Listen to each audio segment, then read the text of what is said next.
Yeah, I'm with everyone. I'm sorry I wasn't able to make it to the meeting today, but I wanted to give you a breakdown of what will be happening at the village this weekend, and so here we go. I want to start with an update as far as where we are right now.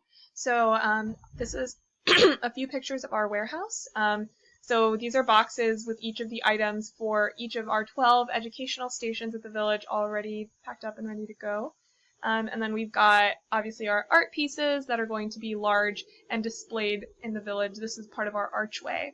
And then we've got a series of signs and then other like Lego structures that we're using to make it attractive for the kids. As well as we are going to have a few large inflatables and a rock wall. So that's all going to be set up starting Saturday. So I'm going to start with Friday night plans. So the truck will arrive Friday night, and Zane can tell you guys what time the truck will be arriving Friday night at the warehouse, which is located in Tucker. So Friday night the truck will arrive at the warehouse.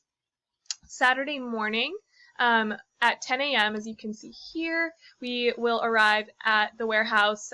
This will be me, Alithia, Ahil, and Fayaz. That's the 4 of us, as well as Adil, and a couple of other volunteers may come out as well, but at least the 5 of us. So we'll arrive at the warehouse at 10 a.m. and pack everything into the truck, as well as our cars, and we will head out from there starting at 10, and we will be at Stone Mountain with everything. We might have to make a few trips, but with everything by 1 o'clock.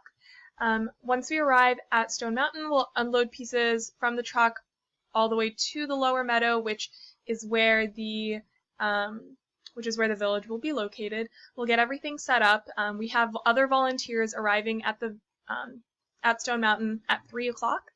So we'll start unloading everything before then, and then the volunteers will arrive at 3.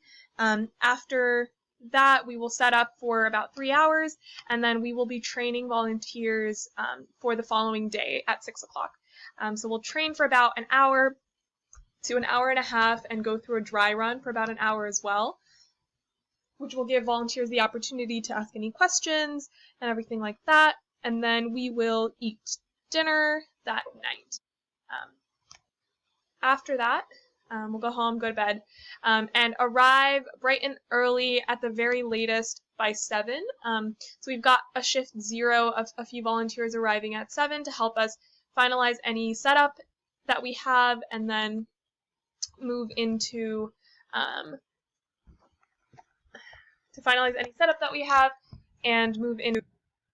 the volunteering shifts for the day. So everything will be set up, and our first basically round of expectations for participants and children to show up is starting at 10 a.m., but we'll have volunteers for that prior to then.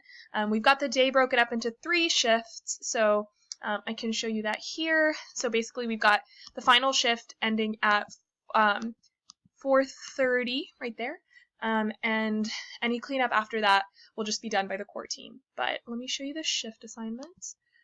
So here you can see we've got one shift from 8:30 to 11. We've got 11 a.m. to 1:30, and then we've got 1:30 to 4. So these are 8:30 volunteers. These are our 11 a.m. to 1:30 volunteers, so the second shift. And then the third shift is going to be filled by Duluth High School students, and I haven't filled their names out yet, but we've got about 20 volunteers coming from Duluth High School to help with our final shift and cleanup. So other than that, everything is pretty good to go. I know that this last column might make you a little nervous, but we have like a guarantee that we have a list of over 20 volunteers coming from Duluth High School, and their transportation is also being arranged, so that should not be a problem. And I will be filling this out as soon as I get their names sometime tomorrow. So yeah, that's it. That's our minute by minute, and we will be done cleaning up by about 4:30. The takedown crew for the inflatables will arrive around that time as well and take everything down and move it out. That's all we've got. We're going to be able to keep the big items with us that we've created. So we've got a bridge, we've got a cool structure of a 50, as well as an archway, and we can keep all of that in the warehouse that we've been using up until this point. The 50 that we're using is actually really cool. I don't know if I have a picture of it, but we can use that potentially in the AKF office if you want to keep it. It's going to look really cool and have like children having painted all over it as part of like the centerpiece of the village. So you might want to hold on to that if you decide to. Yeah, so we're really excited, and if you have any questions, you can call me from this meeting.